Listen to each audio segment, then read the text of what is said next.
So the first one was a lot of dentists get into real estate because they're being told accelerated depreciation is the smart play. If you get, let's say, $300,000 in bonus depreciation, right? Eventually, if you sell and you don't do one of our, like a 1031 exchange, as we defined in the previous show, you'll have to pay that back in the form of recapture. Basically, you just keep borrowing and then you die. We had a deal, and it was going to be such a heavy lift on this big multifamily property. You might have decent cash flow, but your money is tied up for years. You lose flexibility.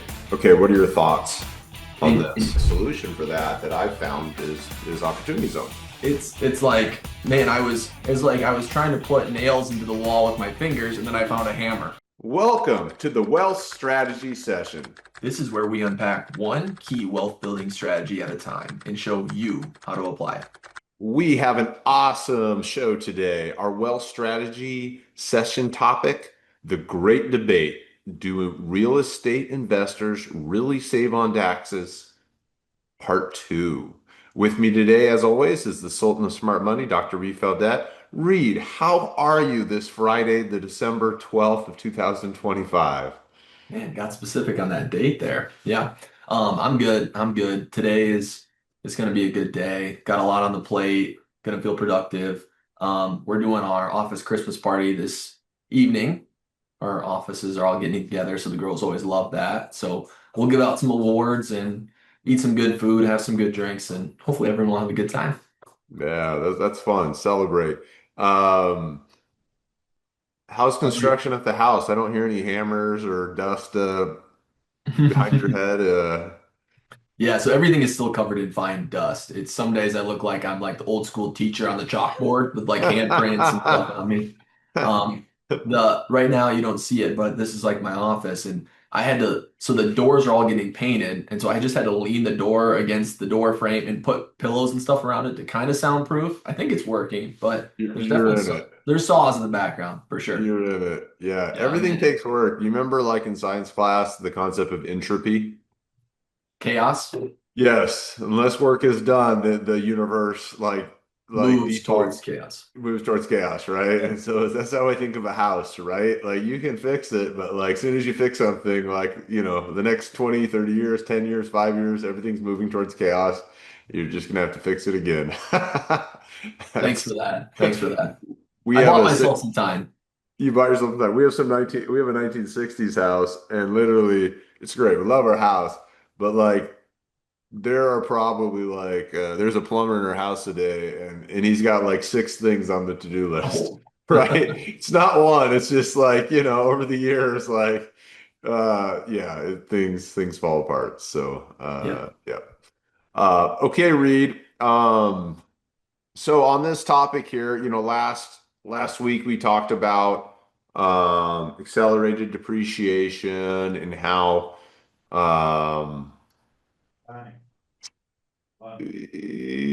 well, we won't go into too much on part one, but basically I it's can a recap tool. it.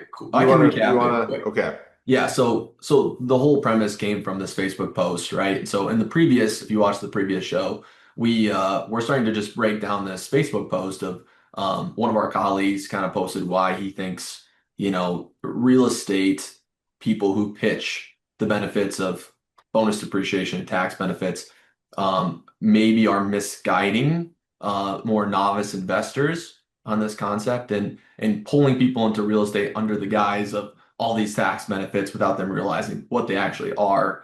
And so we're kind of just trying to break that down, give some objectivity the best we can. We're a little biased as real estate investors, but just give some factual information around bonus depreciation and how it can apply to a variety of people. So we kind of hit on that a lot in the previous show, kind of breaking down those concepts. This time we'll just kind of keep going through the post on the other things we have not hit on yet. So if anything we're saying in this show, you're like, I don't get it, just watch the previous show and it should all come together for you. Yeah. So there's seven pieces to that post. So we really focus on the first one, give a lot of background information. So let's hit number two. Number two in the post is and he's referring to taxes here. And when they come back, depreciation recapture hits hard. Most people have no idea how big that number really is.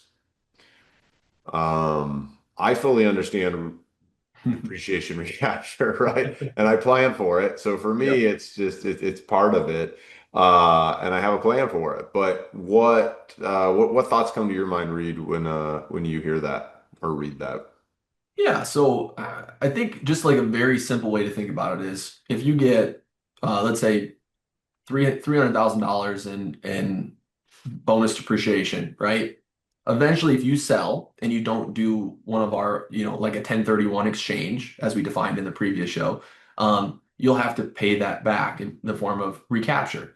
Now, my thought on it is if someone said, I'm going to give you $300,000 for the next 10 years, and then in 10 years you have to pay it back, would you take the $300,000? Yeah, I it's like, mean, yeah.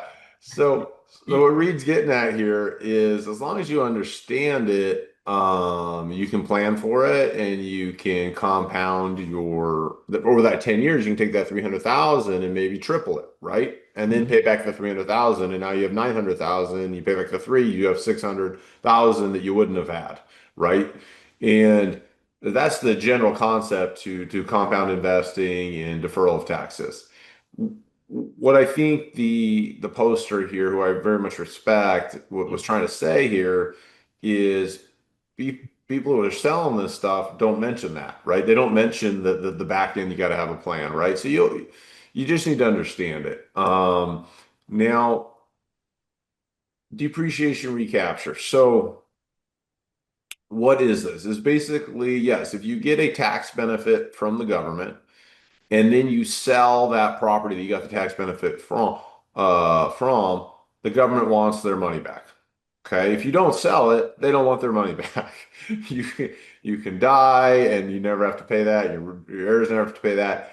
But if you sell it, they want their money back. And the only out for depreciation recapture, direct out. The only direct strategy is the 1031, where you sell your property, put it in to the next escrow. property, right? Through a Yeah. qualified intermediary. A qualified intermediary is just like a 1031 company. They basically, when you sell the property, instead of you getting the cash goes into this account that they hold for you. And then when you buy the next one, you say, hey, here's my next one. You take that cash and just put it into it, right? It just doesn't hit your bank accounts. It hits this middleman's bank accounts. And it's very simple. It's not complex on that piece. Um, so So we should hit that yeah. next point because that goes right into it. So, Yep. the next part of this post says, with real estate, the only way around the recapture, referring to depreciation recapture, is to keep doing 1031 exchanges. So Yep. now, so so now you're stuck rolling from property to property just to avoid a tax bomb. So that's that next point. So I'll let you Yeah. respond first on that, Josh, if you want. Yeah. So I mean, what's that post like? Gosh, what is the summary of this one read? Where you just keep borrowing and then you die? What's the name of the strategy, right? That all You like the billionaires do. swap until you drop or something like that. No, Not that it's one. basically you just keep borrowing and then you die, so you don't have to deal with the depreciation recapture of the taxes.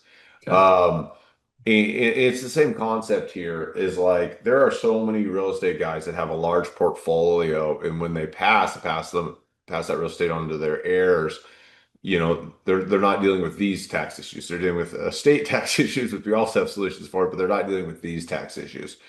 And so it's a bomb if you're not planning, right? If all of a sudden you just sell a bunch of stuff and you don't have a plan for it, yes, it can be a bomb that gets you a big tax bill one year, right? But if you're planning for it and you're continuing to add depreciation to your portfolio through acquisitions or other strategies, it's basically like we talked about, you're continuing to grow wealth, you're continuing to add cash flow, leveraging these checks that you would have sent to the federal government, right? But the federal government is saying, hey, if you continue to take this money and snowball it into creating value for society, we're never going to tax you. It's only when you're trying to get out of the game, right? So the key is don't get out of the game. Keep growing wealth. Some of the large multifamily operators I know, right? They they joke like they're proud of the fact they have $1 billion in debt, right? Because they get it, right? As long as they keep playing the game, right? They don't have to pay taxes, right? So they keep growing their debt. Um, yeah, Yeah. that's So how I look at it.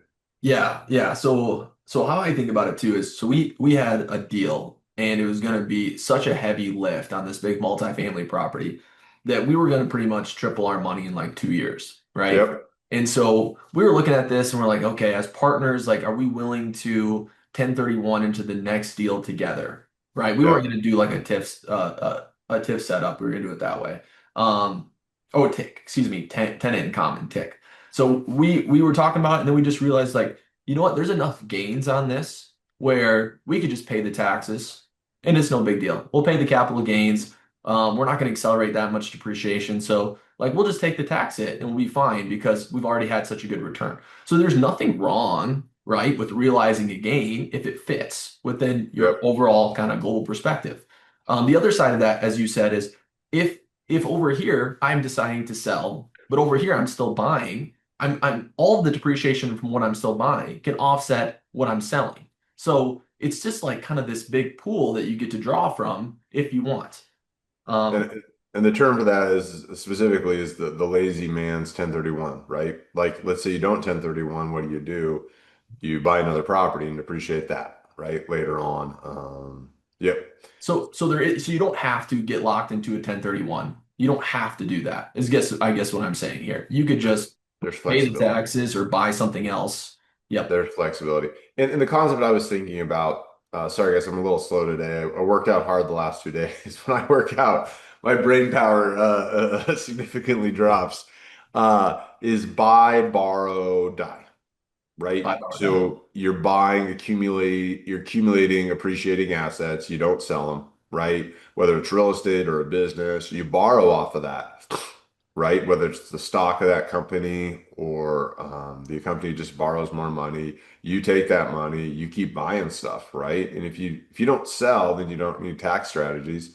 And then at death, most of the assets receive a step up in basis to fair market value. So unrealized capital gains are effectively erased, right? Mhm. And so that's like the common strategy um, as far as capital gains, how to pass on wealth to your family, right? And then you got to deal with the state taxes. So there's other strategies like I mentioned. So, anyways, I think that's the main concepts here is I think you said it best when you just said like if someone gave me 300 grand, like right, and I was able to invest that for 10 years and then pay it back, like why wouldn't I say yes to that? And there are solutions to all these problems if you plan ahead. So, Mhm. Yeah. um, You just have to be informed. to be informed. Um, Okay, the next piece is you might have decent cash flow, but your money is tied up for years. You lose flexibility. Okay, what are your thoughts on and this? and you can't really exit cleanly without paying up. So this is, I think you hit this before, Josh, but just like to be super clear, if you own an asset and sell it, doesn't matter what it is. If it went up in value, you're gonna have to pay capital gains on it. There's no way around that, right? You exit any asset, stocks, a business, real estate. If there is a gain, you're gonna have to pay taxes on it. So, or if there's anything you depreciated within that business or asset, you're going to have to pay taxes on it. So, there's no really way around it. Like you said, if you're going to sell in your lifetime and you're not going to just die and let your family inherit it, there's going to be some kind of tax consequences to it. This Now, guy, yeah, go for it. yeah, so the other thing I don't like about it is your money is tied up for years and you lose flexibility. Okay. So just let's talk about like tax deferral strategies that are most common, like a 401k, right? Yeah. Tell me how flexible is a 401k? So one, sure, you get some tax saving on the front end. You're limited by how much you're going to get, right? You're 19,500 or 20,000, whatever it is per individual. So maybe 40, and there's ways to amp that up.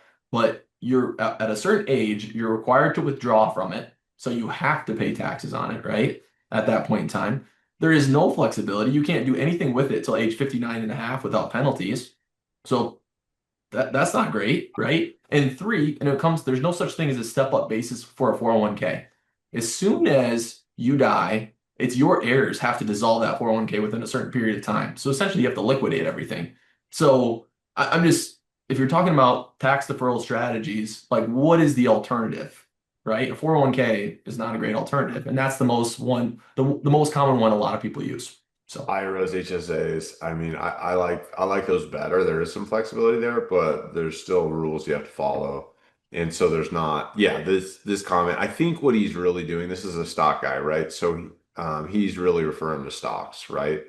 Okay, so you have decent cash flow. Well, typically stocks, besides dividend stocks, don't have cash flow, right? Your money is tied up for years. Yeah, okay, real wealth, and we've talked about this, is made in businesses, right? No one gets rich off their 401k, right? They get okay, they do better because they're saving money, they're earning a little bit of return, but they're paying fees. Like nobody gets rich off of 401k. So what he's comparing, like your money's had it for years, is when he buys stocks or buys index funds. What's great about index funds and stocks is they have lower yield on average than the solid real estate, but you can liquidate at any time. Maybe it's for a loss, but you can liquidate at any time, and they're simple, right? You go online, you click a button, buy the index fund. So I think he's really comparing to stocks. Um, but again, nobody gets rich off of that. Where do you get rich is off a real business, right? Or adding real value to real estate. So business number one, that's the number one wealth builder. You look at anybody who's wealthy, that's where it started. And then the real estate, the for me, that's the second tier of like wealth is like real estate developers, just anecdotally. Those guys are very wealthy as well because they add a ton Can, of value. can I highlight the phrase exit cleanly? So Hmm. so when you want to exit stock, you just essentially sell it, right? Click, boom, you sell it. Yep. But what does it mean to exit it cleanly? You're just turning it into cash at that point in time, and you're paying your gain right there Hmm. and then. So what makes it clean or not clean as an exit? Yeah, I mean, there's brokers. Like if you're going to sell real estate, it's harder. If you're selling the business, you have a broker, you have to find a buyer, right? But he's not really focused on that. He's just talking about you can't exit cleanly without paying up, which is no different than stocks, right? That's So my point. I Yes. think this is one where again, like super smart guy, but he's just making a Facebook post, right? He's not going to spend 10 hours writing this. So I think that that point is just a little misleading. Sure. Um, Okay. I think that's the key here. And then even on stocks, right? Like let's say you got Bitcoin or you got stocks and you went like risky, right? And you just bet on a horse, right? You bet on Nvidia and you just had massive appreciation the last 2 years. Now you've got a major tax problem, right? And then the solution for that I've found is opportunity zone, right? Then you harvest your gains and defer the taxes there and start compounding it. So, But that's taking it from a stock asset and rolling it into a real estate asset within an opportunity. I mean, opportunity zones a business or real estate. or real Yep. estate. Yep. Yep. Yep. Yep. So it's all cyclical, right? Like you can sell and roll into stocks if you want simplicity and flexibility and liquidity, right? And if you want like more wealth building and more tax benefits, you roll into real estate or you roll into a real business and an opportunity zone. So Yeah. Okay. good. Yep. Um, and the other one we should talk about someday, we should do a thing on it, are Robs. Robs is when like you take your 401k and you roll it into a business. And there's just so many ways to align with like minimizing or What like what is minimal the that? taxes. What does Rob stand for? I've not heard of this. Rollover benefit strategy or something. Okay. Let me think what it was called. Rob's 401k. I've been doing some research. This is like if I have time in 26, right? I think the issue here, though, it really works good if you're like a solo 401k. But I think for me, I think we started hiring employees in some of our businesses, and so um, You can't do that. As yeah, it's problematic. Do you Um, know if you can take like your employer 401k, if you have a business, and put it into a solo 401k? You can make After like that. you leave, I believe you can You have roll to, okay, roll it you have to over. completely exit. Don't quote me on that.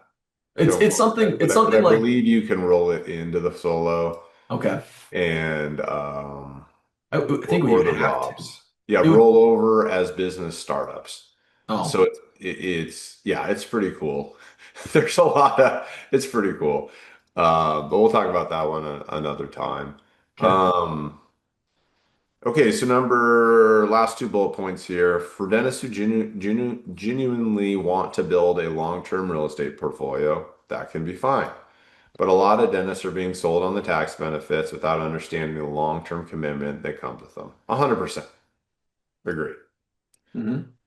There's always a salesman selling a what that will solve your problems. However, what matters is who is operating that what, right? In the dental practice, you can buy a scanner, you can buy a CT, you can be buying an in-office mill, you can buy all these cool machines, right? But it's really coming down to the business operator, right? How are they marketing this service? How are they, case acceptance, putting it in front of patients? That's what matters. It's not buying the machine that makes it work in a dental office. It's the who, right? So it's the same thing here. It's not these tools. It's not real estate.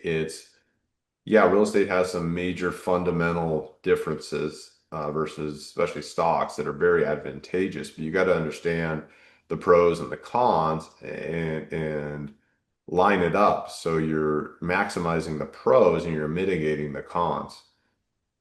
You really just on any decision making, right? Like critical decision making, you have to go a layer deeper, right? You Yeah. can't take anything at surface level. You got to go deeper, deeper, deeper until you fundamentally understand the concept so that you can say, okay, yes, there is a benefit here. Okay, I see how it could be used. I can see the actual pitfalls here. Am I okay with those pitfalls? Am I okay with, yes, okay, move forward, right? But too many people take an idea, some sales pitch at the surface is like, hey, here's your solution to the problem, and they just move forward. You got to go deeper. So that's where I'm just saying, like, sure, there's some misinformation out there, or maybe too simplified, right? Things are too simplified often. But I still think it's the consumer, it's the investor's responsibility more than anything else to really do some research and try to understand Yeah.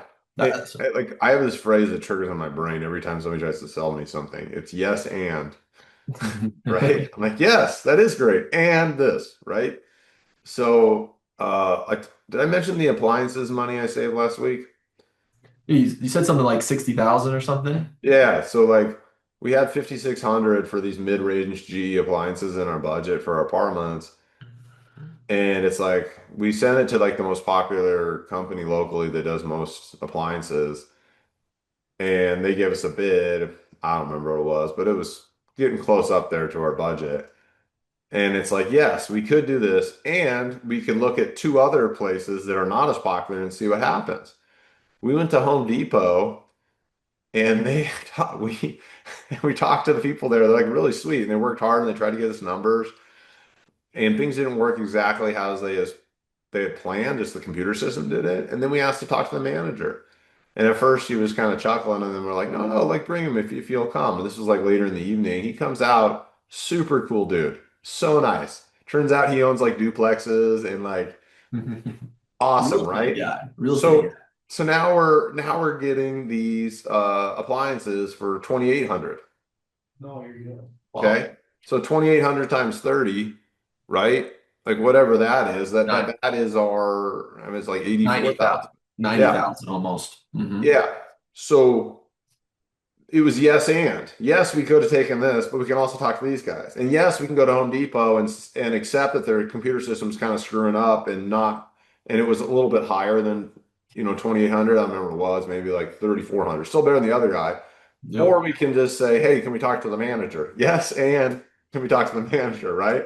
And then he gets it and he figures it out with the girls. And now we make all this money. So this is the same concept that I think you and I apply to every piece of life, right? We take Mhm. the kernel of truth, we take the kernel of opportunity, and we go a deeper level. And that's where the magic happens. That's where the money's made. Yeah, I like this isn't exactly in tow with that, but it's basically like I've always had like a healthy dose of skepticism, Yes. right? And so Yes. so whenever I'm told something, I'm like, I'm gonna dig deeper, right? Because I'm just like, I don't quite trust that. I was like notorious in like school for like asking the professors deeper and deeper questions and pushing back. Oh. I was that guy. So Me it's just too. it's my Me nature. I too. can't help it. And at first they think you're challenging them, right? Yeah. So you have to set the relationship with them outside of the classroom that like, hey, I just ask a lot of questions. I'm super into it. And once they know you're into it, they love people who are engaged, right? Mhm. You're not challenging their authority. You're just curious. You're relentlessly Correct. curious, right? 100%. The other one is like example for dental is like implants, right? Like you could get an implant company to come to you and be like, okay, we'll do implants instead of it like 200, like Nobel or something. It's like $100. You're like, oh, this is a good deal, right? Or you could like call everyone you know who does a ton of implants, ask who their companies are, ask them about how they're getting their best deals, right? And then you find out that they're doing a ton of volume, and if you buy like 50,000 worth of implants or 100,000, they'll do them at like $40 an implant, right?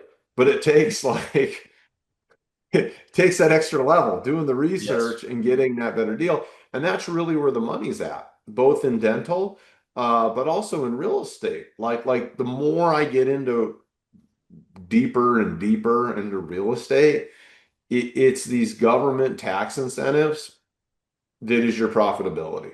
Okay. So I started doing the math. I just want people to understand you got to understand what people are doing out there and emulate, right? So I did the math just very simply on like a $10 million property. Okay. One tax incentive gives you about an extra $1 million, okay, over 10 years. And then another tax incentive gives you about 900,000 bucks up front. Okay. If you do the work, find properties that qualify for bonus tax incentives, right? Apply for the tax incentives. You just made 1.9 million bucks on that $10 million project. Mhm. So even if there's like things are tight, right? Rents are tight, construction costs are high, right? You just created your profitability, right, for yourself and your partners because you dug deep and found the tax incentives that are out there, and then you found a property that matched it. So This, go ahead. yeah. I just want to say, like, so the I think the key there is too is once you do that once, it takes a lot of work to do that once, but once you do, you just like get that muscle of just like, no, I can go a layer deeper. I can juice this up even more, right? And then Yeah. you go a little further, and all of a sudden those like returns just start climbing. And someone will move your cheese someday. The government will change the tax incentives, right? Somebody else goes and changes them, right? Someone will move your cheese. But when you find the cheese, you got to eat as much cheese as you can until it gets changed, right? And then find the next cheese, Yep. right? You can't complain about yesterday's cheese. You got to go find the next cheese, okay? Yep. Um, Work. It's work. it's work. So this is the real estate one I wanted to mention. There was one other one that I just found that was similar. Yeah, I mean OZ is similar. The equipment stuff similar. Like all the stuff I do, it's like you find these like little gold mines and you just go for it, and then eventually there'll be another one. Um, So, and yeah, here's the thing that we try to do, right? Is like right now, like Josh just mentioned last week that there's a parcel of land that he may acquire that maybe is right for a mobile home or RV park or something like that. So we were talking about that because we just bought an RV park and vice versa. If I'm in a development project and I'm like, the returns are decent, but I would love to explore like the tax incentives for the local market. I would reach out to Josh and be like, he doesn't have to tell me everything, right? He just has to say, here's where you start, right? yep. Look at these things. And then with a 10-minute conversation, I have a good jump off point of how to improve the deal, right? Just Oh, understanding those tools. absolutely. And this is the point that I mentioned a few episodes ago. I found out that the local public health dental group, okay, that had added like I mean, on medical, they probably added 20 locations the last 10 years. And on dental, they probably added 10. Okay. I found out from talking to their CFO that while I was the largest private dental group in the region, okay, I thought we were doing well, right? Because we grew from nothing to large private dental group in the region. These guys had like these 30 medical and dental locations and they pay for them all in cash, right? Why? Jeez. Because they're leveraging these government incentives, right? The state is giving them all this money, right? So, you know, I always realize I'm not the smartest guy, right? I always try to stay humble and like it doesn't serve you to have an ego, right? So I always try to, if I ever have any kind of ego things pop up, I try to squash them immediately. Try to stay humble, right? Stay open-minded. And I had this vision in my brain that I was so attached to, this private dental group, right? Meanwhile, the public guys are absolutely destroying probably what we accomplished on the public side because they're using these government incentives, right? So look for them. They are out there, both on dental and real estate. Okay, last Okay. point here. Accelerated depreciation in real estate isn't some magic solution. It's a short win that creates a long-term obligation. You need to know exactly what you're signing up for. Okay, Reed, you want to hit this one? I mean, it's been a magic solution for me. That was exactly what I wrote. I was like, no, it is freaking magic. You just have to understand it and then leverage it, right?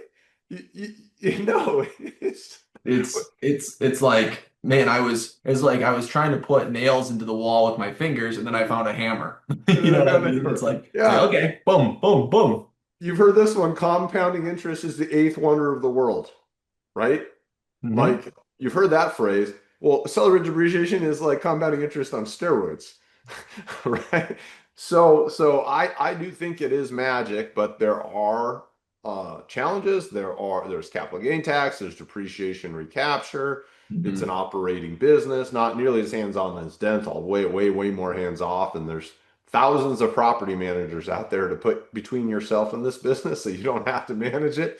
Uh, but it is by far the number two way to build wealth. From my personal experience, and I'm like you, I'm Same. relentlessly curious, right? I ask everybody like how they made their money, like how they got successful. Like I asked them about how they lived their life with their family. Yeah. It's really Hmm. about that. But I ask these questions, and in my pyramid, it's always like the tech gurus, anyone that builds a business that's rapidly scalable, right? Software, other things where you don't have to put a ton of work into scale. You got to put a ton of work to build it, but it's much easier to scale software, tech, those types of things. That's number one wealth builder, right? We see it in the media, et cetera. Number two biggest wealth builder are developers, right? Big contractors, big developers.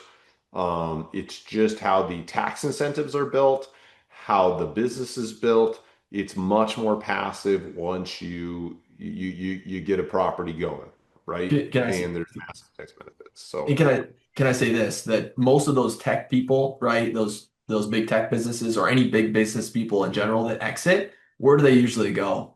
They go into real estate. A lot of them do, right? When it gets to that wealth preservation, now they're worried about just tax mitigation, wealth preservation. I know a lot of them that they built this big business, they exited the business, and they rolled it into real estate. So a ton, a a ton. ton. And I I see think that they all. usually go, yeah. And if I just toss out like the numbers, it's often like a third, a third, a third, right? Hmm. They put a third into real estate, they put a third into like indexes, right? So the liquidity we talked about and the simplicity, they put a third in there. And then they put another third into operating businesses, whether that's through, Series A, Series B, investments into these companies, but they put a third back into operating businesses. Sometimes they go back for round two if they're really passionate about something. They become the founder operator of another one, True. right? But Hmm. oftentimes they've gone through the sleepless nights. They want to spend time with their kids and family, and they'd rather find awesome who's that are running these startup companies, right? And mentor them and coach them and grow Yep. them then go through it again. This is you get older, your preferences change, right? Yeah. So So so let 100% me agree. So let me ask you the question then, Josh. Do real estate investors really save on taxes? Hell yes. Yes, for Yep. sure. I think we answered the question. Just understand what you're doing. All right, Reed, that was an awesome episode. Thanks for tuning in, everybody. We appreciate you guys. Anything we can do to serve, feel free to reach out with questions, topics you want us to hit. We love chatting about this stuff. We love growing together with all of you. Really, it's all about that time with our kids, our wives, our families, our friends, right? We love the business stuff. I mean, we just really enjoy it. But at the end of the day, it's our time with our families, our health, all those things that are most important. So have a great week. Absolutely. Take care.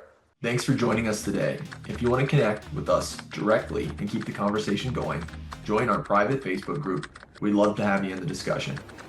If you want to see or listen to any of our other shows, you can find them on our YouTube channel by searching Dental Real Estate Partners. Or if you prefer to listen in podcast format, look for us on your favorite podcast app or streaming platform. Content from Dental Real Estate Partners is for informational purposes only and should not be considered financial, legal, or investment advice. All investments carry risk. Past performance does not guarantee future results. Always consult a qualified professional. Dental Real Estate Partners is not responsible for outcomes from actions taken based on this content.